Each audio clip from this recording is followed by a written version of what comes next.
Period. Well, His love is a righteous love. It will condemn somebody to hell and just as gracious that it will save somebody to heaven. The difference is the person either rejecting or accepting Christ. And notice the last thing, the promised provision. All these things shall be added unto you, those that seek first the kingdom of God. All these provisions, all these needed things in our life, the shelter, the roof above our head, the clothes, the food, all of these things will be added. If you just want to stop, and we won't stop there, there's a lot of other things we can run off this, but you stop and think at the worst times is when God did some of the greatest works. And rough and tumble economy in England in the 1800s is when George Mueller went and built those great orphanages. Poor and impoverished were the people there. Poor and impoverished were the people in the days of Christ. And can I tell you something? How do we know Joseph was a very poor man? People, I'm not being humorous. I'm being factual as I can be. How do we know that Joseph and Mary were poor people? Because back then, you could bring one of two things to a sacrifice after the child was born. The first one was what? Those people that had means, had a little substance, they brought forth a lamb, right? Those that didn't brought forth 2 doves. We find that when Joseph and Mary went to the temple, they had 2 doves with them. Why? They had no provisions. They had nothing. Jesus left heaven with all of its glory and splendor and grew up poor.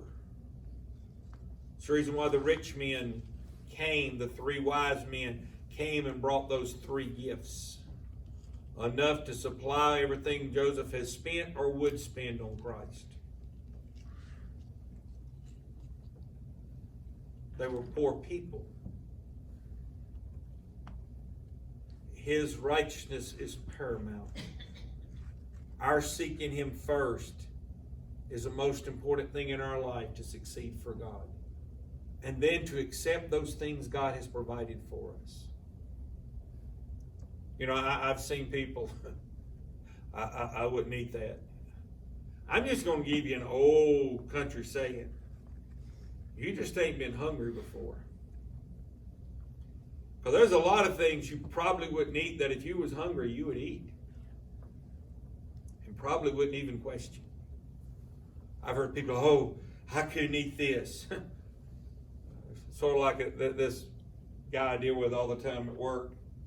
Real nice state trooper. And he came in and said, he said, I'm going to tell you like it is. He said, last year, he said, I was sitting in the deer stand, and he said, I probably watched 12 or 15 deer before I shot one. He said, I shot 1 doe for the freezer, and that was all I cared about shooting. He said, but I've been going to the grocery stores and seeing some places where they didn't have meat. And sometimes they allow you 1 bag of meat. He said, he always calls me Mr. C. He said, Mr. CL, he said, I think this year, there'll be more than 1 deer going on the ground if I see them. He said, in fact, my mama came to me. We were growing up, said, well, she'd fix deer all the time. She said, I got to where I just didn't like the taste of it anymore.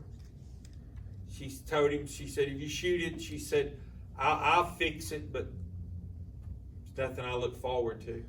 He said, she came to me last week and said, hey, why don't you put down every deer you can? I think I can cook it this year. People, I'm not trying to be ugly. She's honest.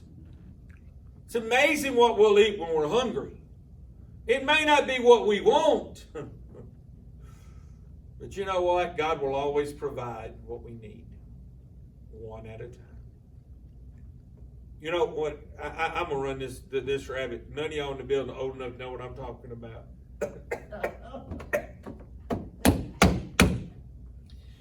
How did you know when people came out of the Great Depression?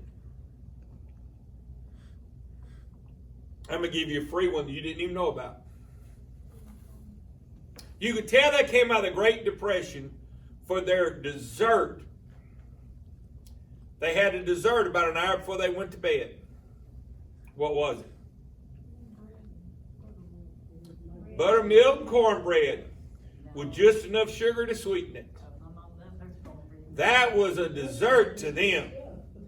I like cornbread. I likes the milk. I was not putting my cornbread in the milk. Not happening.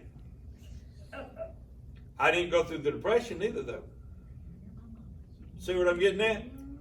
We may be surprised going through the depression what we really like. We may find a lot of things we like we didn't know that we liked before. We like Granny Clapping, possum stew. Hey, I will tell you this about my grandfather. My grandfather pretty much, they were raised on the farm and they ate what they had. But he told me, he said, "Let me tell you something, son." He said, "I'm not eating a possum." He said, "The first time I got to see a possum came crawling out of an old cow's carcass that had been dead for several days. I smelled it before I saw it, and then out comes crawling this possum, and I said, nope, I ain't eating no possum. I'll eat anything else, but I ain't eating no possum." And you know what? He told me that, and of all the things I've eaten in the wild, and I've eaten just about everything out there, people, I've never eaten a possum. Why? I ain't been that hungry yet. I'm not saying I wouldn't. It's like I found a recipe the other day for skunk casserole. Oh my goodness. I ain't never been that hungry yet. I ain't never been that hungry. But you don't know. You just don't know. I will give you this for free of charge. Not cutting nothing you already hear. I give you your last giggles. I read an article, and you got to remember back in the Great Depression, they sold skunk to the Russians as Alaskan sable for $32 a pelt.